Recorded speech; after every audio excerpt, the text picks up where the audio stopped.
எதிராளி ஆள கொடி நாட்டு வாரு.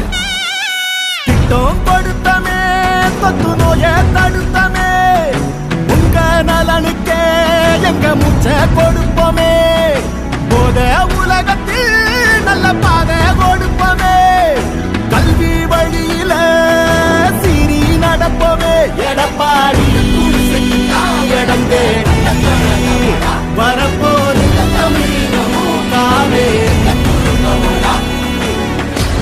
அன்னை கொடுத்த உணவகம் என்று உனக்கு துணை வரும்.